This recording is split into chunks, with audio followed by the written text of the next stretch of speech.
Si tienen su Biblia, ya saben qué es lo que estamos estudiando. ¿Verdad que ya saben qué estamos estudiando? A ver, ¿qué estamos estudiando?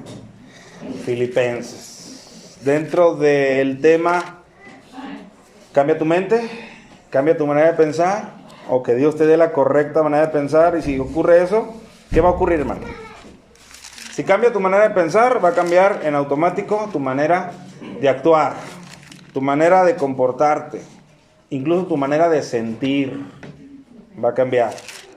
Y nosotros estamos utilizando el ejemplo de Pablo, y sé que han sido repetitivos, reiterativos estos versículos que hemos estado leyendo, y lo hemos visto en la vida del apóstol Pablo, cómo Dios cambió su manera de pensar y cómo lo ha llevado a tener una mentalidad diferente y gloriosa, y yo quiero que la nuestra también sea igual. Y nosotros ya nos hemos extendido en el capítulo 3 hasta el versículo, vamos a leer el versículo 3 en delante, y ahorita nos posesionamos donde nos quedamos la última vez, amén. Filipenses 2 y verso 13. Y Pablo dice de la siguiente manera: hermanos, yo mismo no pretendo haberlo ya alcanzado. Amén. Dice, pero una cosa hago, olvidando ciertamente lo que queda atrás y extendiéndome a lo que está delante, prosigo a la meta, al premio del supremo llamamiento de Dios, que es en Cristo Jesús. Así que todos los que somos perfectos, esto sintamos.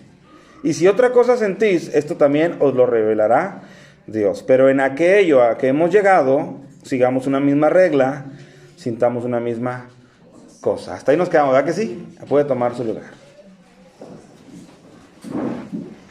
Puede tomar su lugar y en estos textos, hermanos, Pablo nos ha venido haciendo un recuento de su vida. Un recuento de su vida, de cómo le ha cambiado Dios el pensamiento. Él ya nos dijo claramente que todo comenzó cuando él descubrió el amor de Cristo Jesús hacia su vida. ¿Estamos de acuerdo en eso? Amén. Ahí comenzó todo. Cuando Cristo le amó, que le ha amado siempre, como a ti también te ha amado siempre, pero no lo sabía Pablo. Cuando Pablo lo entendió, y sobre todo no solo que le amaba, sino el tamaño de ese amor, ¿cómo pudo Pablo ver el tamaño del amor de Jesús hacia él? ¿Cómo? El tamaño, ¿cómo? Bueno, pues cuando supo que Cristo murió en la cruz por él, cuando supo lo que hizo por él, y cuando supo quién era el que murió por él, Dios encarnado. Eso lo hizo sentirse irresistible al amor de Jesucristo. ¿Y quién no, hermano? Cuando tú te das cuenta que el Dios que hizo el universo decidió buscarte a ti cuando estabas perdido, y decidió hacerlo de una manera personal, encarnándose hasta dar la vida por ti, yo creo que eso es comprender el amor. Y eso ocurrió en Pablo. Y dice Pablo, cuando yo conocí el amor de Jesús, eso me hizo que lo que antes para mí era ganancia, ahora yo lo tenga como pérdida. Pero también eso me abrió el apetito, dice Pablo. Porque cuando yo conocí eso de Jesús, lo único que yo deseé y deseo es conocer todavía más, abundar más en el conocimiento, y le llama a él en el excelente conocimiento de Cristo Jesús. Amén, hermanos. Entonces no solamente conocí el amor de Jesús, sino quiero conocerle más a él. Y una vez que conocí el amor de Jesús, una vez que conocí que tengo más hambre de seguirle conociendo, él me corrigió, porque yo pensaba que mi justicia propia alcanzaba para poder presentarme de pie delante de Dios y con la cabeza en alto y decirle, coróname. Porque he vivido conforme a la ley, he vivido conforme a las obras. Y muchas personas al día de hoy, hermano, tienen sus propias justicias, que ni siquiera son justicias de la ley ni de Cristo, sus propias justicias, su propia manera de decir, de esta manera soy aprobado delante de Dios. Y tú lo sabes, la gente dice, era tan bueno. O haces una cosa que aparentemente tiene mérito y te dicen, te vas a ir al cielo. ¿Por qué? Porque la gente piensa que la justicia es como ellos la pintan, pero no es así. Pablo lo entendió, y Pablo dijo en el versículo 9, dice, y quiero ser hallado en él, dice, no teniendo mi propia justicia. Ya no quiero tener mi propia justicia, quiero que se aleje de mí mi propia justicia, y quiero tener la justicia de él. ¿Cuál? La que es por la fe en Cristo. Esa es la justicia que yo quiero tener. Quiero ser visto justo, no por mis méritos, sino quiero ser visto justo por la justicia de Cristo que me es imputada cuando deposito mi fe y mi confianza en él. Amén, hermano. Es lo que nos ha venido enseñando. Aleluya. Y luego él dice, también quiero conocer su poder. Él eso dice en el versículo 10. A fin de conocer el poder de su resurrección. Dice, yo quiero experimentar en mi vida ese poder, porque quiero yo ver hasta dónde me puede transformar ese poder. A Cristo le levantó de los muertos. Dice Pablo, yo no estoy muerto, pero sí que tengo carencias en mi vida. ¿Tú las tienes, hermano? Bueno, si tú las tienes como las tengo yo, tú deberías de desear experimentar el poder que levantó a Jesús de entre los muertos, para ver a dónde te puede llevar. ¿Qué tal si es un mal carácter el que tú reconoces que hay en tu vida? ¿Qué tal si es la falta como leímos en aquel momento, la falta de poder domar tu lengua? ¿Y qué tal si el poder de Dios te demuestra de lo que es capaz, ayudándote en esas áreas de tu vida? Por eso Él dice, yo quiero conocer el poder de Dios. Y luego Él nos empieza a decir, hermanos, yo quiero que les quede claro una cosa. Yo mismo no pretendo ya haberlo alcanzado. ¿Alcanzar qué? Alcanzar esa perfección a la cual Cristo me ha llamado, que nosotros le llamamos en ese momento esa santidad. Amén. La vida cristiana, hermanos, claro, el objetivo prioritario es salvarnos, y eso es la gracia de nuestro Dios. Pero entre que se culmina esa salvación, cuando estemos en su presencia, Dios tiene algo para nosotros en esta vida, y ese algo es un perfeccionamiento de nuestra manera de obrar, de ser, de pensar, y eso se llama santidad. Por eso Pablo dice, yo mismo no pretendo haberlo ya alcanzado, y con eso, hermano, nos quita un gran peso sobre los hombros, si es que tú también sientes que no lo has alcanzado. ¿Cuántos de ustedes ya lo alcanzaron? ¿Cuántos ya son perfectos, hermano? ¿Cuántos ya su santidad es intachable? ¿Verdad que no? Bueno, Pablo nos quita un peso de nuestros hombros al decir, yo mismo, siendo el apóstol, siendo el que les escribe, yo mismo no pretendo haberlo ya alcanzado. ¡Wow! Entonces en eso yo descanso. Pero Pablo inmediatamente me dice, pero no descanses tanto. Porque él dice, yo mismo no pretendo haberlo alcanzado, pero una cosa hago. Olvidándome de lo que queda atrás. O sea, no encadenándome a mi pasado, porque el pasado es frustrante. Prosigo hacia adelante, hacia la meta. ¿Por qué? Porque estoy viendo siempre enfocado el premio del supremo llamamiento que es en Cristo Jesús. Así que, mis amados hermanos, si no has llegado a esa perfección, no sufras tanto. Pero tampoco te quedes ahí dormido. Tú tienes que seguir avanzando para ver si logras asir o abrazar aquello para lo cual también tú fuiste tomado por Cristo Jesús. Es lo que dice Pablo, que es tu santidad. Amén, hermanos. Así que, mis amados hermanos, camine, día tras día camine en este camino de la santidad, que no es un camino de velocidad, es un camino de resistencia y un camino de perfeccionamiento que va haciendo Dios en nuestras vidas. Amén. Y luego, el culto pasado, nosotros leímos, hermano, en el versículo 15, lo que pareciera una contradicción, porque Pablo dice, yo mismo no pretendo haberlo alcanzado y no soy perfecto, pero en el versículo 15, él dice, así que todos los que somos perfectos, esto mismo sintamos. O sea, o somos o no somos perfectos. Y nosotros definimos que esas dos palabras no es la misma palabra en el griego original. Vienen de una misma raíz, pero no es la misma. En la primera, Pablo habla de ser perfecto como algo ya terminado. Y en la segunda, él habla de ser maduros. Por lo tanto, cuando él dice en el verso 15, así que todos los que somos perfectos, él se está refiriendo a todos los que han crecido y ahora están en un estado de madurez. ¿Amén, hermano? ¿Y se acuerdan lo que dijimos el miércoles, los que estuvieron aquí? Qué bueno que el madurómetro, o sea, el cómo yo llego a la madurez, qué bueno que no lo establece mi corazón. Porque si fuera así, cada uno de nosotros, ¿qué diríamos? Si yo les digo, hermanos, ¿quiénes son maduros? Y ustedes tuvieran la vara para la madurez, ¿qué diríamos todos? Yo, hermano, yo soy maduro. Claro, es más, soy de los más maduros. Pero bendito sea Dios que la palabra es la que nos dice quién es el maduro. Y en esa ocasión nos fuimos a ver Hebreos, ¿te acuerdas? Y hablamos de que solamente los maduros son aquellos que por el uso de los sentidos espirituales, o sea, por la práctica, tienen bien desarrollada esta madurez. ¿Amén, hermanos? Bueno, nosotros vamos a continuar el día de hoy con un solo texto. Un solo texto es el que vamos a abundar el día de hoy. Dice, así que todos los que somos perfectos o maduros, esto mismo sintamos. ¿Qué? De seguir adelante. Esto es lo que Pablo dice cuando dice, esto mismo sintamos. O sea, todos vamos caminando hacia la perfección que Dios está haciendo en nuestras vidas. Y si otra cosa sentís, esto también os lo revelará Dios. Si hay algo que no entiendas ahora, mi hermano, no te preocupes. Tú sigue adelante. Habrá cosas sin duda que al día de hoy no entiendas, no comprendas, tanto teóricamente como prácticamente, no entiendas, pero Dios dice ahí claramente, esto también os lo revelará Dios. Amén. Pero ¿qué es lo que el consejo que nos dice Pablo? Dice el verso 16, pero en aquello que hemos llegado, o sea, aquello que sí hemos comprendido, Pablo dice, hay cosas que no hemos entendido, no te frustres. Más bien, en aquellas cosas que sí hemos entendido, ahí es donde quiero, dice Pablo, toda tu atención. Por eso dice, pero en aquello en que hemos llegado, sintamos una misma regla y sintamos una misma cosa. Y nosotros estuvimos hablando lo necesario que es un mismo ánimo en la congregación. Unánime. ¿Se acuerda de eso? Hablamos el miércoles. Todo completo el miércoles fue de qué tan importante es que en lo que hemos entendido sintamos una misma cosa. Amén, hermanos. Dios nos va a todos haciendo crecer porque estamos dentro de su cuerpo.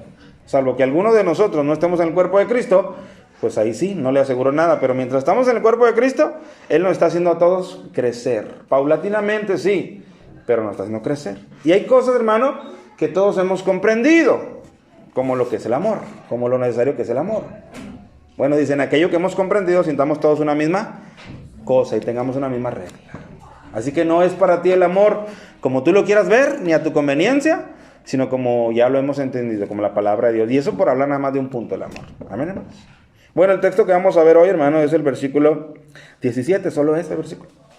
Fíjate lo que dice Pablo, dice, hermanos, sed imitadores de mí, y mirad a los que se conducen según el ejemplo que tenéis en nosotros.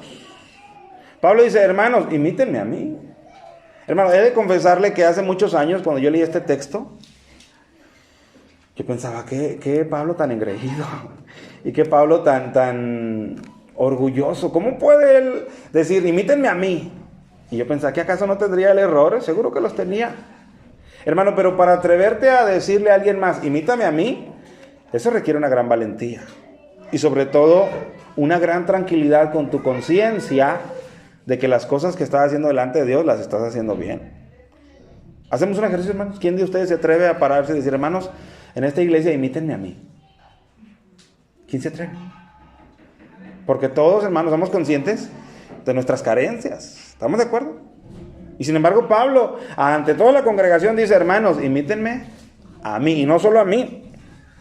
Dice, mirad a los que así se conducen según el ejemplo que tenéis en nosotros. De eso vamos a hablar el día de hoy. Pero antes de eso, hermanos, yo quisiera darles un regalo a cada uno de ustedes en el libro de Filipenses. El libro de Filipenses, hermano, es escrito con una sola intención. O al menos Pablo tiene una intención muy clara. Y escribe muchos textos, pero no cambia su intención.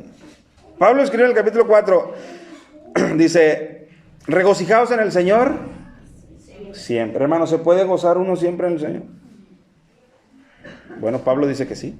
Porque pide, regocíjese en el Señor siempre, Pablo. ¿Cómo me pides que me regocije en el Señor siempre? Me puedo regocijar cuando estoy en la iglesia, Pablo, pero no cuando estoy en la necesidad. Me puedo regocijar cuando me acaban de pagar, Pablo, pero no cuando tengo el compromiso de pago que no lo completo. Pero Pablo dice, regocijaos en el Señor siempre. Y dice, otra vez digo, sí, es como si dijera, sí, hermanos, lo que están leyendo es una verdad. Ustedes tienen que regocijarse siempre. ¿Y dónde? En el Señor. ¿Por qué dice él eso? Siempre. Pues bien sencillo. Porque el Señor siempre va a estar contigo. Porque Él prometió estar contigo, ¿hasta cuándo? Hasta el fin del mundo. Por lo tanto, tiene sentido que Él diga, regocijaos en el Señor. Si ese Señor está en nosotros siempre, pues regocijémonos en el Señor siempre. Y este es el regalo que yo le quiero hacer. Yo quiero que usted vea, antes de pasar al tema de ahora, yo quiero que tú veas la necesidad que Pablo tenía de que este versículo, y sobre todo este tema, les quedara bien en claro a los filipenses. Filipenses, yo quiero que ustedes todo el tiempo estén en regocijo, en gozo. Eso es lo que yo quiero, Pablo, pero ¿qué tú no sabes que las circunstancias son cambiantes? Claro que las sé, porque las mías han sido muy cambiantes. Yo quiero que leas tú conmigo el capítulo 1, para que tú veas cómo Pablo tiene bien en claro su propósito hacia ellos al escribirles esta carta. En el capítulo 1, dice Pablo, en el versículo 4. Siempre en todas mis oraciones rogando con gozo por todos ustedes. Dice, yo estoy orando a Dios y cuando oro gozoso por ustedes. Y no se les olvide ustedes, diría Pablo, que estoy encarcelado. Pablo estaba encarcelado cuando escribió esta carta. Y sin embargo, aún encarcelado, él dice, cada vez que yo oro gozoso. Y Pablo sabe, hermanos, que una de las cosas que pudiera robarles el gozo, o al menos estorbarles en el gozo, es la preocupación. ¿Cuántos saben eso, hermano? Cuando estamos preocupados, como que el gozo queda en segundo plano, ¿verdad que sí? Sí está, pero disminuye considerablemente cuando estamos preocupados. Bueno, estos hermanos de Filipos estaban preocupados porque Pablo estaba encarcelado y no sabían si ya lo habían sentenciado a muerte o no. Y Pablo quiere darles tranquilidad, por eso en el versículo 12, capítulo 1, verso 12, dice: quiero que sepáis, hermanos, que las cosas que me han sucedido han redundado más bien para el progreso del evangelio. O sea, les está dando, ¿qué cosa, hermanos? Tranquilidad, aliento ante ese corazón inestable, porque ya tiene rato que no saben de Pablo, y lo que saben de Pablo es que está encarcelado, y que está encarcelado con probablemente una sentencia de muerte sobre su cabeza. ¿Cómo están los filipenses, hermano?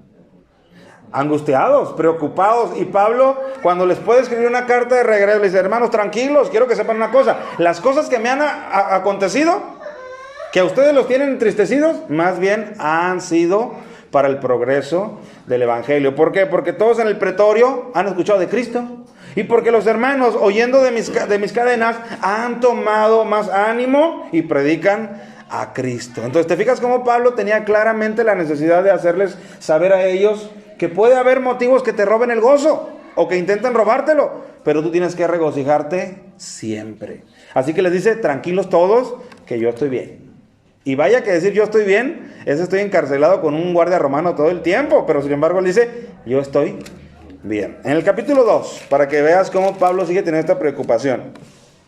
Ellos le enviaron, hermano, una ayuda a Pablo por medio de Epafrodito, uno de ellos, y le enviaron una ayuda, una ofrenda hacia Pablo. Pero en el camino, ¿tú recuerdas cuando hablamos de eso, que Epafrodito enfermó? Y enfermó gravemente. Y ahora ve lo que dice Filipenses 2 y versículo 25. Dice: mas tuve por necesario enviarles a Epafrodito, mi hermano y colaborador y compañero de milicia, vuestro mensajero y ministrador de mis necesidades, porque él tenía gran deseo de verles a todos ustedes, y gravemente se angustió porque habíais oído que había enfermado. O sea, los filipenses supieron que él enfermó. Amén.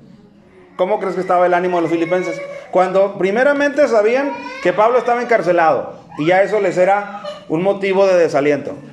Y ahora, al que envían para que les lleve una ofrenda a Pablo, que es Epafrodito, alguien les comentó que se había enfermado.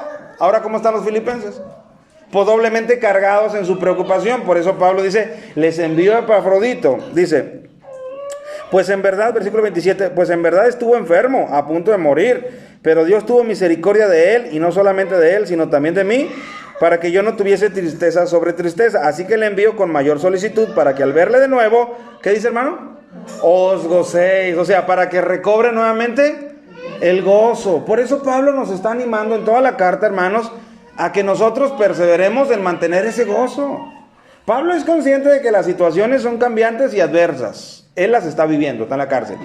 Pero él les quiere enseñar a su audiencia de filipenses, y por ende también a nosotros, que aunque tus circunstancias puedan ser cambiantes, tienes a Cristo a tu lado. Por lo tanto, puedes regocijarte en el Señor. ¿Cuándo? Siempre.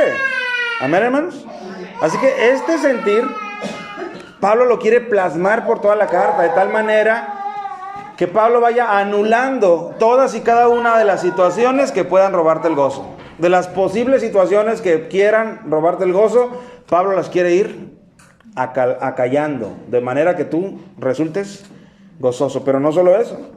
En el capítulo 3, versículo 1, donde comienza toda nuestra predicación de esta serie, él dice: por lo demás, hermanos, gozaos en el Señor. Él va a hablar todo el capítulo 3 de falsas enseñanzas, tanto de los judaizantes, que ya hemos visto, como de los liberales. Y él sabe, hermano, que una falsa doctrina abrazada por un verdadero cristiano le puede traer una limitante de gozo. ¿Por qué? Porque si la falsa doctrina te decía: tienes que circuncidarte, si no, no eres salvo, ¿dónde va a estar tu gozo? ¿Se va a ir completamente? Por los solos. Hermano, si yo te predicara aquí y te dijera: hermano, tienes que traer una buena ofrenda, porque si tú le das a Dios bastante, Él te va a dar bastante. Si yo te predico eso, ¿a dónde vamos a mandar tu gozo? Si es que tu situación económica no es solvente, ¿a dónde vamos a mandar tu gozo? ¿Verdad que a los suelos? Entonces una falsa doctrina puede propiciar la escasez o el desánimo, la disminución de ese gozo que siempre tiene que estar en alto. Por eso es que Pablo ha venido escribiendo todo este capítulo 3, hermanos, porque él quiere decirnos, por lo demás, hermanos, gozaos en el Señor, tienen que gozarse, y lo confirma en el capítulo 4, versículo 4, cuando dice, otra vez digo, regocijaos. Amén. Entonces, ¿cuál es la intención primaria de la carta y sobre todo de Dios al inspirar por el Espíritu Santo a Pablo para que escriba esta carta? ¿Cuál es la intención primaria de esa carta? ¿Cuál, hermanos? Avivar en los lectores ese gozo que Él da. Amén, hermanos. Así que todo lo que prediquemos y que hemos venido predicando, ¿qué intención tiene? Que en tu vida el gozo esté firme. ¿Cuántos tienen el gozo firme? ¿Vea que ya no hay la misma respuesta? ¿Por qué? Si Cristo no ha cambiado. ¿Por qué? Si la muerte de Cristo por ti no se ha demeritado en nada. La salvación que Él te regaló sigue estando igual de brillante hasta el día de hoy. Pero resulta que el gozo no está. ¿Por qué? Porque nuestra mirada la tenemos en otros lados. Amén, hermanos. Esa es la enseñanza, porque la mirada la tenemos en otros lados. Cuando tú redirijas nuevamente tu mirada a lo que fue hecho por ti, por Cristo, inmediatamente vas a recuperar ese gozo que toda la carta quiere enseñarte que no debes de perder. Amén, hermanos.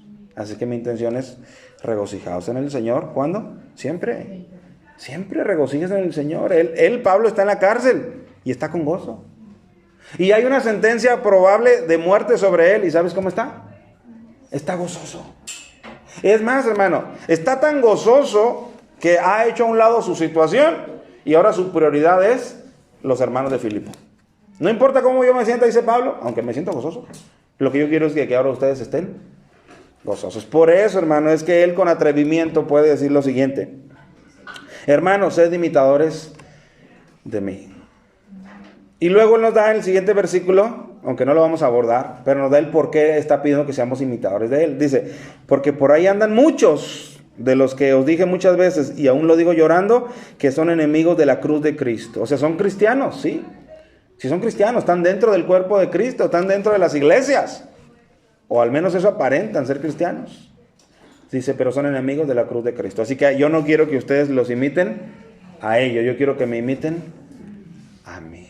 Y como te digo en un principio, cuando yo leí esto hace muchos años, para mí parecía una frase muy egocéntrica de Pablo. ¿Por qué no dice que imitemos a Cristo? Bueno, porque al decir, imítenme a mí, Pablo dice, yo estoy imitando también a Cristo. Y si no, vayan conmigo a 1 Corintios capítulo 4. Porque no es la primera vez que Pablo lo dice. Aquí es ya otra iglesia, a los corintios. Ya no está hablando con los filipenses. 1 Corintios 4:16, él dice de la siguiente manera: por tanto os ruego que me imitéis. ¿Te fijas cómo a los corintios también les decía lo mismo? ¿Por qué? Porque Pablo sentía la misma libertad en Filipo como en Corinto, como en Galacia, como en Éfeso. Él sentía la misma libertad. Porque él sabía que su cristianismo y su conducta no dependía de con qué personas estuviera. Él sabía que primeramente él rendía cuentas. ¿Dónde, hermanos?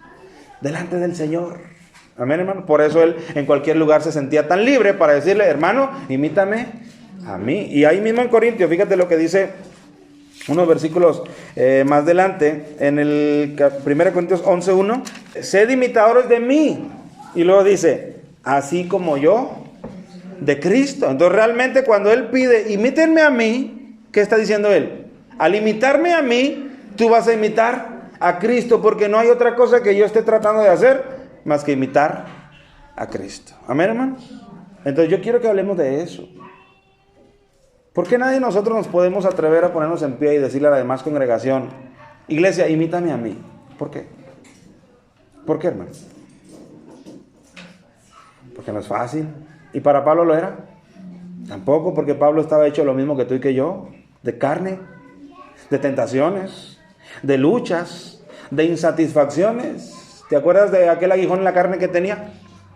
Dice, ya le he pedido 3 veces al Señor que me lo quite. O sea que no estaba conforme con lo que estaba viviendo, así como tal vez tú no estás conforme con tus condiciones. O sea, era de carne y hueso, tan como tú y tan como yo.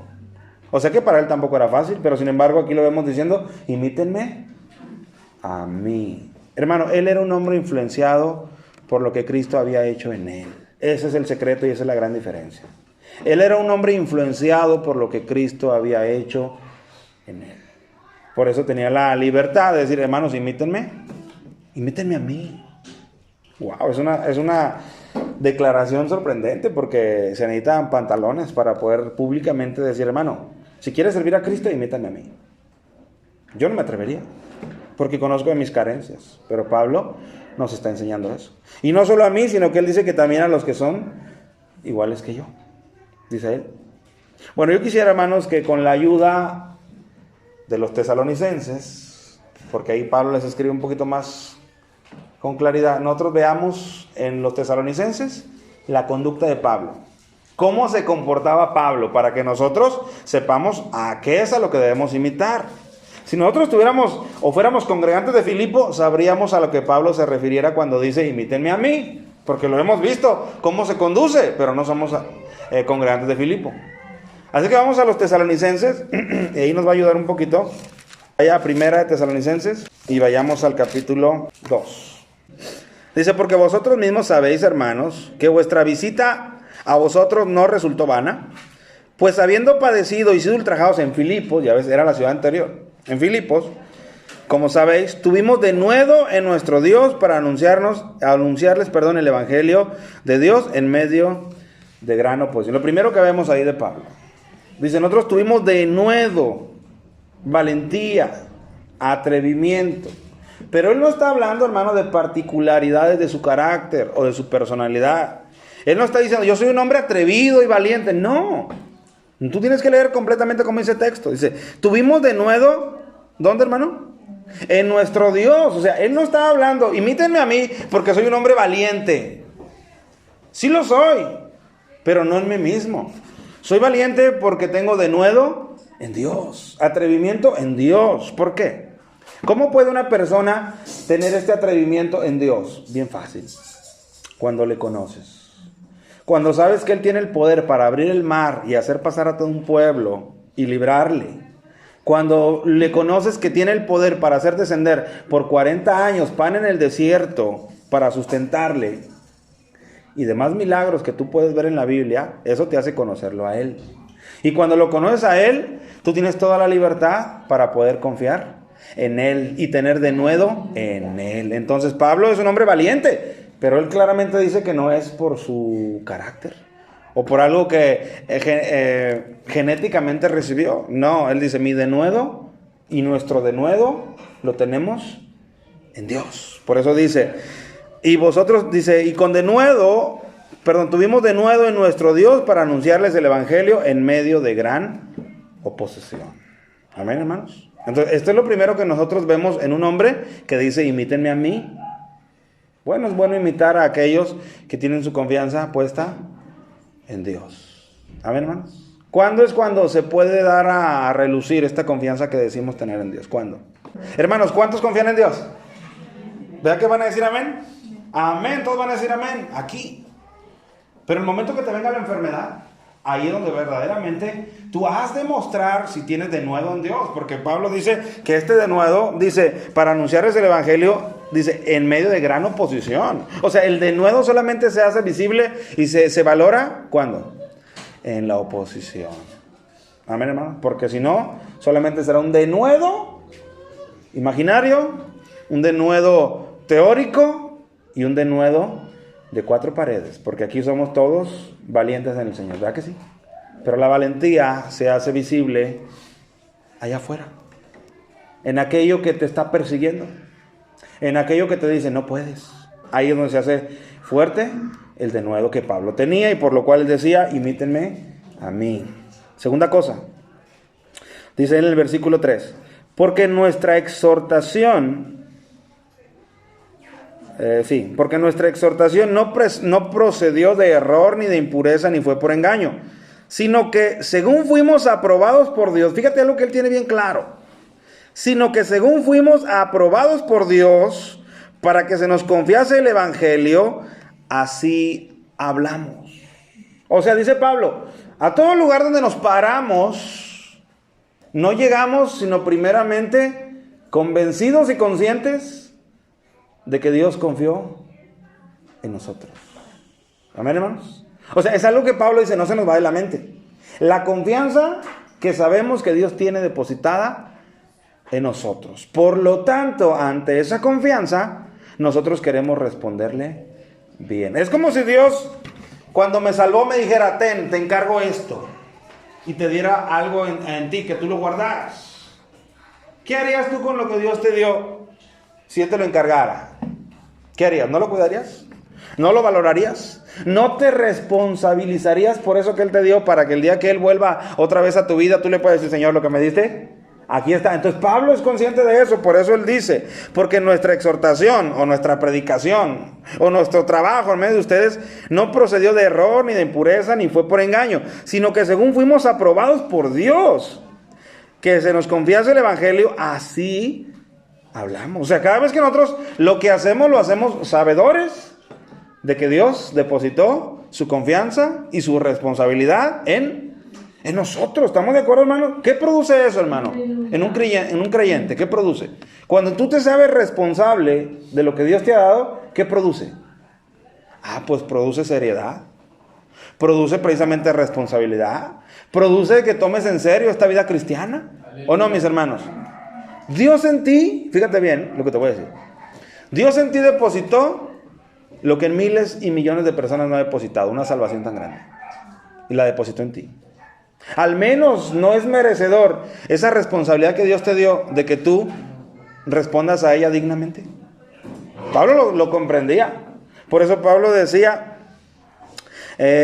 somos conscientes de que según fuimos aprobados por Dios, así hablamos. No como para agradar a los hombres, fíjate, no como nosotros no tenemos ni el más mínimo interés de quedar bien con nadie. No como para agradar a los hombres, sino a Dios que prueba nuestros corazones. Pablo sabía que esta vida de él como evangelizador o de él como plantador de iglesias, todo el tiempo él iba a estar bajo prueba delante de Dios. Y él era consciente de eso. A muchos nos horroriza saber que los ojos de Dios están siempre puestos sobre nosotros. Nos horroriza porque pensamos que siempre le vamos a quedar mal. Pero para otros debiera ser un gran motivo de hacer las cosas bien, porque Dios me está observando. Porque Dios me está viendo. Amén, hermano.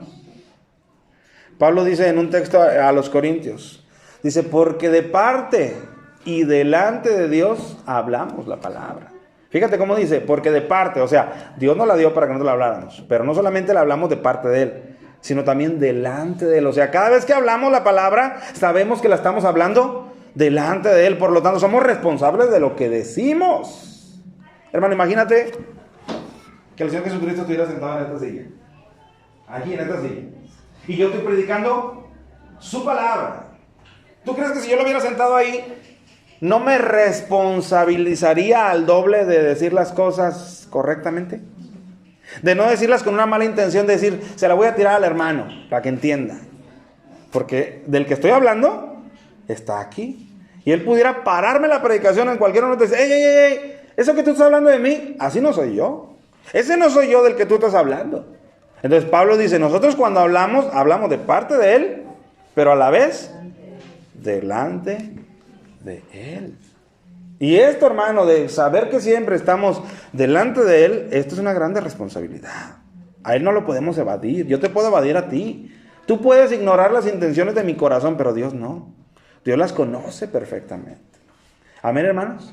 Entonces, este es un hombre de tamaños pantalones porque sabe cómo ha vivido su vida delante de Dios.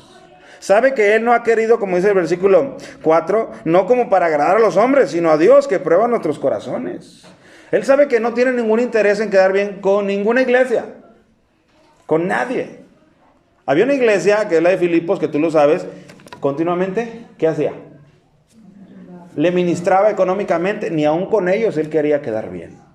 Así que les dejaba en claro, no es que busque de ustedes dádivas, sino que busco fruto de justicia, que abunde. Así que yo no me quiero someter a ustedes porque son mis patrocinadores. Yo no me quiero someter a ustedes como para censurar mi predicación. Prefiero que no me den nada, porque yo quiero hablar la palabra de Dios. Amén, hermano. Y esto es algo que no muchos predicadores tienen en estima, ni en valor, ni en aprecio. Y Pablo sí. Por eso es que con libertad él dice, imítenme a mí, porque así me he conducido. No tengo ninguna intención de beneficiarme de ningún hombre ni de ninguna iglesia. Al contrario, siempre sé que estoy delante de Dios que prueba nuestros corazones. Versículo 5. Porque nunca usamos de palabras lisonjeras. ¿Qué es eso, mis hermanos? ¿Qué son palabras lisonjeras? Endulzar el oído del otro. Como decirles puras buenas para que, como dice Yoma, esté conmigo. Dice Pablo, nosotros no usamos palabras lisonjeras. Hermano, ¿qué pasaría? Imagínense por un momento si en esta iglesia las predicaciones fueran predicaciones lisonjeras. ¿Qué pasaría? Estuviéramos abarrotados, hermano. Tuviéramos que hacer varios cultos. ¿Por qué? Porque a la gente le gustaría venir a oír esas palabras lisonjeras. ¡Ey, anímate que Dios te va a dar todo lo que tú quieras en tu corazón! ¡Anímate! Estaríamos llenos. Pero como a veces escuchamos palabras que no son lisonjeras, sino al contrario, que son palabras veraces y que atentan contra tu manera y mi manera de pensar y de vivir, pues entonces no respondemos de la misma manera. Pero Pablo se siente libre de eso, así que él dice, no me preocupo, porque nosotros no usamos de palabras, dice ahí, lisonjeras, como sabéis, ni encubrimos avaricia. Y él dice, Dios es testigo. Y esta es una parte integral de una persona. Fíjate, entiende bien este texto. Él dice, nosotros no usamos de palabras lisonjeras, como ustedes bien lo saben. ¿Por qué? Porque ustedes nos han oído. Pero dice, ni encubrimos avaricia. Y no dice, como ustedes lo saben, ¿verdad que no? ¿Por qué no dice, como ustedes lo saben? Porque la avaricia es un sentimiento interno. ¿Tú cómo vas a ver mi avaricia? ¿Tú la ves mi avaricia? A ver, ¿cuántos me ven la avaricia aquí? ¿Cuántos me la ven? ¿Verdad que no ven mi avaricia? Ah, pero ¿sabes qué? Dios me la ve. Por eso en este texto Pablo dice, porque nunca usamos palabras lisonjeras, como sabéis, ustedes saben eso, porque nos han oído. Dice, ni encubrimos avaricia. Y él dice, Dios es testigo. O sea, un hombre, hermano, que puede presentarse delante de Dios con libertad, porque sabe que Dios le conoce y se puede presentar con él con libertad, es un hombre digno de imitar, sin duda. Por eso Pablo dice, imitadme a mí. Amén, hermano. Vayan conmigo, deténganse un momento ahí, si tienen separador, detengan un momento, ahorita vamos a volver ahí. Vean lo que dice Pablo también en 2 Corintios, capítulo 1 y versículo 12. Dice Pablo, porque nuestra gloria es esta. Y no habla de sí mismo, habla de otros que piensan igual que él. Otros que ya fueron tocados por Cristo igual que él. Por eso habla en común. Dice, porque nuestra gloria es esta. 2 puntos. ¿Qué hacen los 2 puntos, hermano, en el español? 2 puntos. O sea, es lo que voy a decir. Voy a explicar algo, por eso pongo 2 puntos. Amén. Fíjate. Dice, porque nuestra gloria es esta. Y dame 2 puntos. O sea, él va a comunicarlos cuál es esa gloria que él está mencionando. Porque nuestra gloria es esta. Y él dice, el testimonio de nuestra conciencia. Fíjate lo que para Pablo y para los que andaban con él era su gloria. ¿Qué cosa? El testimonio de su conciencia. O sea, tener una conciencia que sea que fueran a Éfeso, sea que fueran a Galacia, sea que fueran a Corintio, sea que fueran a Filipo, sea que fueran a cualquiera, a Roma, a cualquiera, ellos pudieran moverse libremente, no solo delante de los hombres, sino delante de Dios. ¿Por qué? Porque su conciencia no les acusaba. Porque su conciencia estaba en tranquila paz por su conducta. Amén, hermanos. Por eso él dice, nuestra gloria es esta, el testimonio de nuestra conciencia. Porque la conciencia da testimonio, ¿o no, mis hermanos? Vea que la conciencia, ¿a quién le da testimonio? Primeramente, a nosotros. A cada uno de nosotros. Tú puedes estar en este lugar aquí y solo tu conciencia te puede estar defendiendo o acusando sobre tus actos que tuviste en el pasado. Y Pablo dice, no se equivoquen. Para nosotros nuestra gloria es esta, el testimonio de nuestra conciencia. Porque nosotros pudiéramos tener un testimonio por fuera y se llama apariencia. O se llama reputación, lo que los otros ven de nosotros.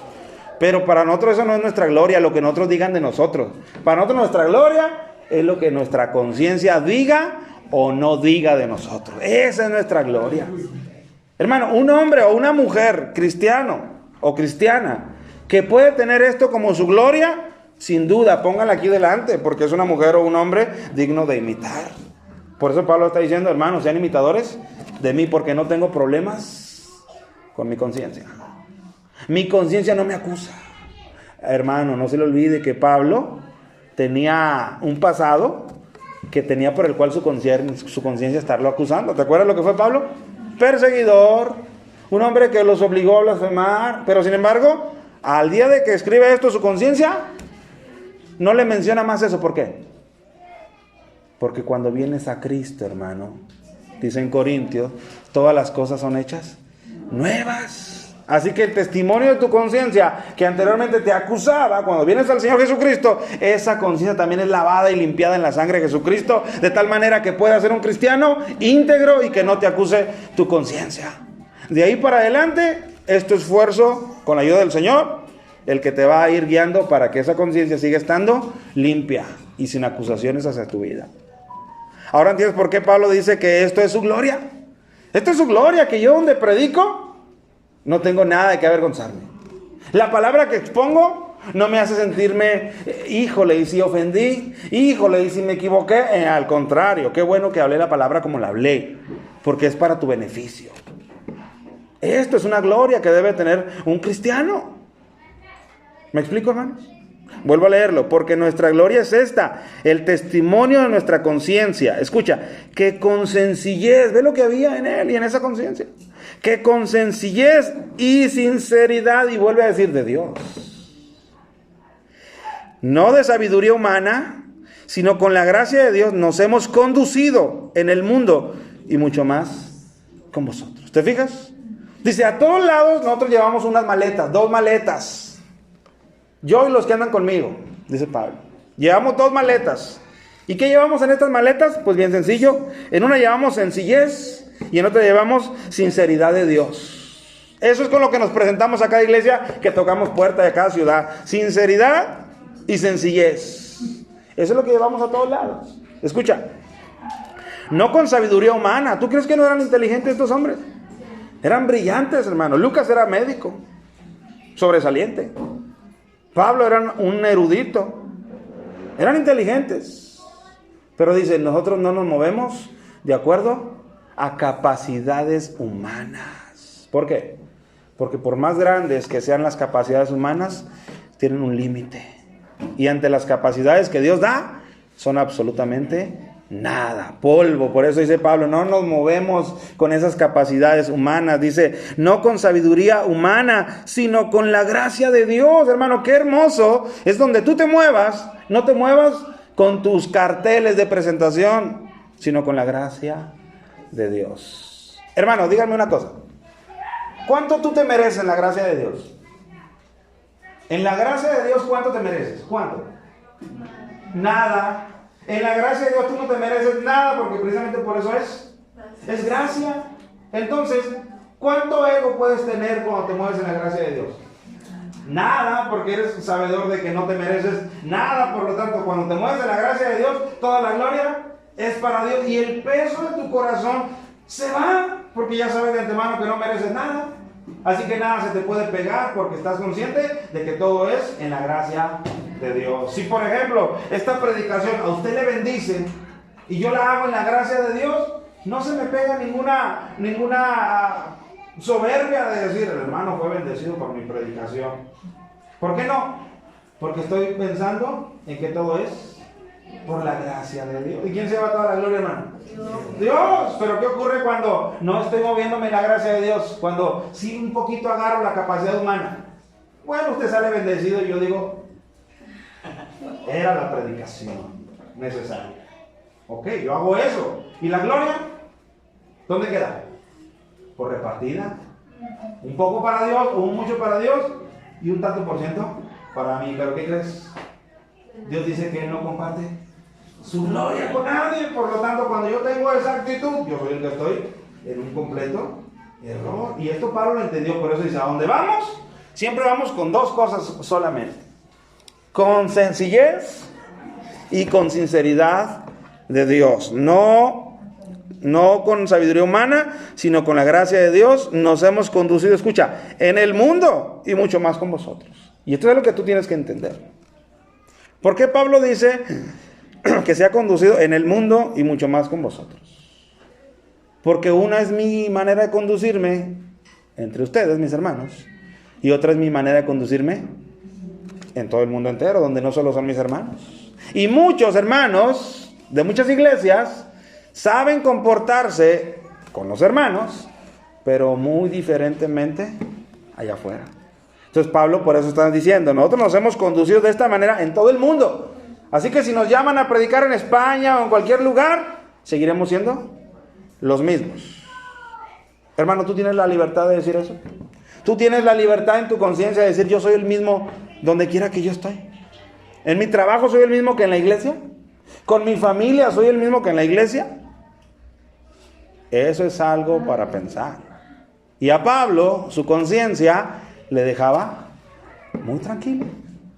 Por eso Pablo nos escribe, hermano, en la carta a los Filipenses que estamos leyendo, sean imitadores de mí. ¿Te fijas cómo se requiere realmente atrevimiento para decir, imítame a mí? Y Pablo lo dijo. Volvámonos, hermano, a donde estábamos nosotros en la carta a los tesalonicenses, donde nos describe más cómo fue el ministerio de Pablo ahí en Tesalónica. Estábamos nosotros leyendo capítulo 2. Dice el versículo 5, donde nos quedamos. Porque nunca usamos de palabra lisonjera, ya vimos por qué. No tenía él su intención de hablarlo en sabiduría humana. Porque nunca usamos palabras lisonjeras, como sabéis, ni encubrimos avaricia, Dios es testigo, ni buscamos gloria de los hombres. Esto es algo digno de imitar. Si alguien lo tiene, imitémoslo. Dice, no buscamos gloria de los hombres, ni de vosotros, ni de otros, aunque pudiéramos ser carga como apóstoles de Cristo. No buscamos eso. Antes, escucha, fuimos tiernos entre vosotros como la nodriza que cuida con ternura a sus propios hijos. ¿Qué diferencia hay entre una madre y una nodriza, hermanos? La madre los parió, ¿verdad que sí? La madre los ama aunque no le pague nada. La nodriza solamente cuando le pagan. Amén. Y eso, un amor limitado. Pero Pablo está diciendo, dice, antes fuimos tiernos, o sea, en vez de serles carga que podíamos, porque somos apóstoles, no se les olvide que tenemos unas credenciales que Cristo nos dio, que somos apóstoles, y pudiéramos por eso decir, hermanos, provean para nosotros. Dice, no usamos ese beneficio. Antes fuimos tiernos, y él se compara, fuimos tiernos entre vosotros como la nodriza que cuida con ternura a sus propios hijos. Nosotros ni les conocíamos, tesalonicenses, ni filipenses, ni de donde sean. Pero más sin embargo, ustedes tuvieron un lugar en nuestro corazón. Por eso tiernamente les atendemos. Hermano, de pasada le digo, esa debe ser la actitud del siervo de Cristo en el área que esté sirviendo. En el área. Si es en la predicación, en la alabanza, con los niños, en la puerta, en donde sea, esa es la actitud. Yo tengo que servirte con ternura. Porque no sé qué tanto te duele el problema por el que estás pasando. Y solamente te critico y te digo que el problema por el que estás pasando es por falta de confianza en Cristo. No estoy siendo tierno. Y tengo que ser tierno. A veces, hermano, desafortunadamente, el que empezó siendo tierno se cansó de la aspereza del otro y dejó de ser tierno. Pero eso no nos dice la palabra. ¿Tú crees que los tesalonicenses, con sus actitudes tan humanas como las nuestras, no irritaron en algunas ocasiones a Pablo? Sí, pero sin embargo Pablo decía, seguimos siendo tiernos. Esa es la actitud del siervo de Cristo. Dime en qué momento Cristo dejó de ser tierno, hermano. ¿Le irritaron? Claro. Mas sin embargo en la cruz le vemos diciendo con ternura, Padre, perdónales porque no saben lo que, aunque estaban en el límite de irritación hacia él, le habían escupido, le habían traspasado, y sin embargo él continuaba siendo tierno, suave, cariñoso con ellos. Por eso Pablo dice que él también así fue su ministerio en Tesalónica. Tan grande es nuestro afecto por vosotros que hubiéramos querido entregarles no solo el evangelio de Dios, sino también nuestras propias vidas, porque habéis llegado a sernos muy queridos. Es algo maravilloso. Cuando este sentir opera en las iglesias de Cristo es algo maravilloso. Porque os acordáis, hermanos, y fíjate cómo los pone, ¿cómo diré? Los hace partícipes. ¿Se acuerdan? De tal manera que no digan que no es cierto lo que les estoy diciendo. Porque os acordáis, hermanos, de nuestro trabajo y fatiga. ¿Se acuerdan cómo trabajábamos y cómo nos cansábamos? Y escucha para qué. Cómo trabajando de noche y de día para no ser gravosos a ninguno de vosotros os predicábamos el Evangelio de Dios. Esto es lo que conmueve, hermano. Que un obrero de Cristo, fíjate cómo él dice, trabajamos de noche y de día. ¿Para qué? ¿Para qué, hermanos? Para no tener que necesitar de ustedes. ¿No sería amor eso, hermano? O sea, preferían ellos desgastarse físicamente. ¿Para qué? Para que los hermanos no se vieran afectados en sus finanzas y ellos solventar sus propias necesidades a manera de que eso no les estorbara para la predicación del Evangelio. Dígame si eso no es, hermano, un hombre, como Pablo está diciendo, digno de imitar. Y luego dice, para no ser gravosos a ninguno de vosotros, y dice, os predicamos el Evangelio. O sea, haciendo esto, os predicamos el Evangelio. Imagínate cuando Pablo tuvo que trabajar toda la noche, porque ahí dice, de noche y de día. Y al siguiente día una hermana o un hermano necesita una atención porque tiene un problema en su casa. Y Pablo está desvelado. ¿Y qué podía hacer Pablo? Hoy no, hermano, me duele la cabeza porque no dormí anoche de trabajar. Hoy no, hermano, mañana. Ay, ¿qué tal si la necesidad era tan apremiante? ¿Sabe qué hacía Pablo? Sí, hermano, se lavaba la cara, se abrió los ojos, se daba una buena peinada, se cargaba de esas 2 maletas que ya le mostré, sencillez y sinceridad, y buscaba al hermano y le decía, ¿cuál es tu problema, hermano? Y lo hacía genuinamente. Ese es un hombre o una mujer digno de imitar, hermano. De verdad. Pero a veces, ¿qué nos pasa, hermano? Cuando vemos a este tipo de personas, que le vemos algunas características dignas de imitar. ¿Verdad que nos gana lo carnal y decimos, pero tiene esto, pero le falta esto otro, pero dijo aquella vez esto, pero aquel error? ¿O no, mis hermanos? Y descatalogamos a aquellos que debiéramos recibir de buena manera nuestro corazón y hasta imitar. Pero eso es por nuestra carnalidad y nos pasa absolutamente a todos. Y dice Pablo todavía, vosotros sois testigos, y Dios también, de cuán santa, escucha, cuán santa, justa e irreprensiblemente nos comportamos con vosotros los creyentes. Yo te hago una pregunta y una tarea a la vez. ¿Así está siendo tu comportamiento? No te pregunto con los de afuera, porque ahí ese texto no está hablando hacia los de afuera. Está hablando, dice, con vosotros los creyentes. Tu conducta y tu comportamiento está cargado por una manera santa, justa e irreprensible forma de vivir. No me la respondas.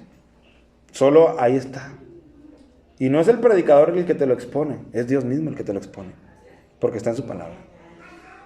Amén, hermanos. Entonces, ¿cuál debe ser mi actitud en la iglesia? Santa, justa e irreprensible en la mayor cantidad que yo pueda. Amén, porque yo estoy siendo guiado por el Espíritu Santo.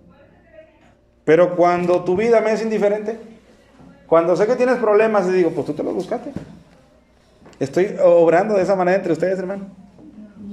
Cuando tú necesitas un apoyo, un auxilio, un oído que te escuche, y yo te digo, yo también tengo mis problemas, hermano.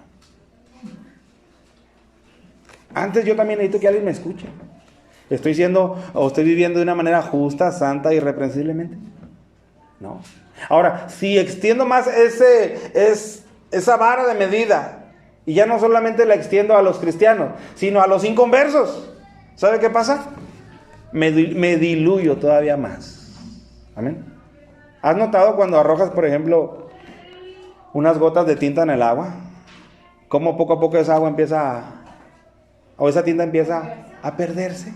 Si yo extiendo más esta medida hacia los de afuera, se pierde por completo mi rastro de que soy cristiano. Porque si no soy ni aquí con los que son iguales que yo, allá con los otros, menos va a haber estas características. Y no se te olvide que cuando Cristo te llamó entre otras cosas para ser embajador de Él. O sea, representante de Él. ¿O no, mis hermanos? Entonces, estas características que vemos plasmadas en la palabra de Dios de Pablo son para decir, wow, verdaderamente él tenía la libertad de decir, ser imitadores de mí, como yo lo soy de Cristo. Amén, hermanos. Entonces, esta palabra es para que nosotros nos pongamos a pensar en este tipo de personas, si las hay. Y si no las hay, nos pongamos a pensar en la necesidad de que las haya. Y para eso tú necesitas involucrarte y esforzarte. De tal manera, mira, estos jovencitos que están aquí. ¿Cuánta inexperiencia ves en ellos? En él, en ella, en ella, en ella. ¿Cuánta inexperiencia ves en ellos? Mucha, ¿verdad que sí? ¿Y cómo les puedes ayudar? Bueno, viviendo una vida digna de que tú me imites a mí. De esa manera tú les puedes ayudar en su inexperiencia. Pero si no hay ni siquiera el esfuerzo de vivir una vida así, ¿cómo tú les vas a aportar a ellos para que sus vidas sean edificadas en esa inexperiencia que ellos tienen? De ninguna manera, ¿verdad que no? No hay forma de que en sus desafíos, de que en sus incapacidades, ellos vean en nosotros, los adultos, una luz que les ayude a conducirse mejor. ¿O no, mis hermanos? Por eso, si en la iglesia hay este tipo de personas dignas de imitarlo, reconozcamos. Y si no los hay, pues entonces digamos, Señor, yo quiero ser. Aquí está mi vida, dame de nuevo en ti para ser alguien que pueda ayudar a mis hermanos a caminar. Amén, hermanos. Aleluya. Cuando Pablo dice, imítenme a mí, Pablo está diciendo, si se les hace tan increíblemente alto el estándar de Cristo para imitarlo, bueno, yo soy un hombre más abajo, imítenme a mí, porque mi intención es imitarlo a él. Pablo está haciendo un filtro en su vida, pero a veces ni siquiera queremos, hermanos, acercarnos a los filtros, ni siquiera.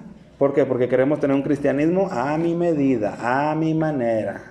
Yo soy cristiano como yo soy cristiano. ¿Qué creen, hermano? Pablo también lo era, pero hasta que lo entendió, él dijo, yo no quiero mi justicia propia. La quiero lejos de mí, quiero su justicia. Y si en su justicia yo tengo que salir raspado, pues entonces que salga raspado. Amén, hermano. Dice, vosotros sois testigos y Dios también. Fíjate lo que dice, vosotros sois testigos. Dice, y Dios también. ¿A quién está involucrando Pablo, hermano? A Dios, Él lo está involucrando. Hermano, yo creo que muchas de las veces nosotros no involucramos a Dios. Porque sabemos que delante de Él no tenemos opción de estar de pie. Pero Pablo, con la libertad que le daba su conciencia, que ya leímos, decía, Dios también es testigo. Ustedes son testigos, pero Dios también es testigo. Es un hombre, hermano, con una integridad a un alto nivel, para que pueda decir, Dios lo es testigo. ¿Con eso Pablo está diciendo que no se equivocaba? No. Está diciendo que aún en sus errores, él sabe comprender y pedir perdón por sus errores. Y eso lo hace sentirse digno aún delante de Dios de decir, soy falible, me equivoco, pero Dios es testigo también de esto.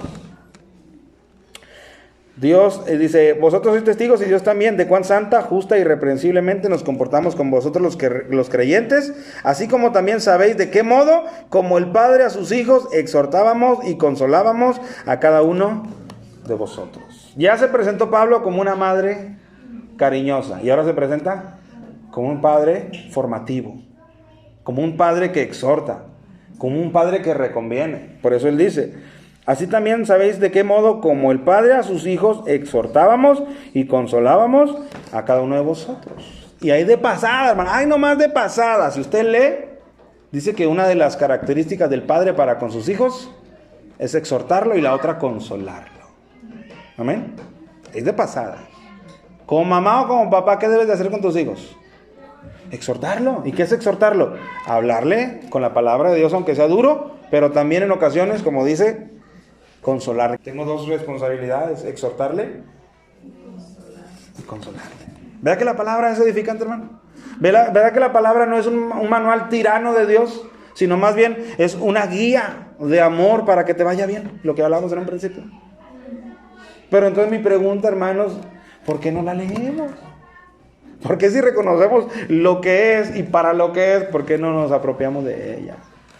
Ahí es ahí donde entra la incongruencia. Amén, hermanos. Y por último, después de que él dice cómo se comportaban, dice, y os encargábamos que anduvieses como es digno de Dios, que os llamó a su reino y a su gloria. Dice Pablo, siempre les encargamos esto, que vivieran una vida digna del llamado que ustedes recibieron. ¿Qué fue lo que se te entregó, hermano, para ir cerrando? ¿Qué se te regaló por gracia? Una salvación tan grande. Él te regaló una salvación tan grande. ¿Qué más? El perdón de tus pecados, que también eran muy grandes y condenatorios, liberación. Él te regaló un nuevo comienzo, en el cual en ese nuevo comienzo ya no están de por medio todas las atrocidades de tu pasado. Tanto errores como prejuicios, como todo, culpabilidad, todo se fue. Él te lo regaló. Por eso Él dice, y os encargamos que anduvieses como es digno de Dios, que os llamó a su reino y a su gloria. Por lo tanto, hermano, nuestra conducta, comportamiento, actitud y mentalidad tienen que ir acorde a lo que nos fue otorgado, a una salvación tan grande. ¿Amén, hermanos? Así que entonces volvámonos ya para cerrar, y con este texto cerramos nuevamente el único versículo que expusimos de Filipenses. Dice Pablo en el versículo 17: hermanos, sed imitadores de mí, y mirad, o observad, o estar atentos a los que así se conducen, según el ejemplo que tenéis en nosotros. Entonces, mi amado hermano, solamente para cerrar, una responsabilidad añadida que tienes tú, al ser cristiano, es tú tienes que ser alguien ejemplar para alguien más. Amén, hermanos. ¿De qué lado te gusta estar más? ¿De ser el ejemplo o ser el que copia el ejemplo? ¿De qué lado te gusta estar más? Sin duda, estar entre los que copian el ejemplo es más fácil, sin duda, más fácil. Porque ser el que da el ejemplo siempre es un compromiso, una responsabilidad de liderazgo y de un buen actuar, ¿verdad que sí? Bueno, todos somos llamados, todos, no hay ninguno que se escape. En Cristo, todos somos llamados a ser ejemplares. Unos, si Dios lo quiere, a mayor escala, pero mínimo de tus hijos, tú tienes que ser un ejemplo. Mínimo de tus hijos, de tu pareja, tú tienes que ser un ejemplo. De tu congregación. Y de eso no nos podemos quitar esa responsabilidad. Si Dios te ha llamado, esa es parte también de su llamado.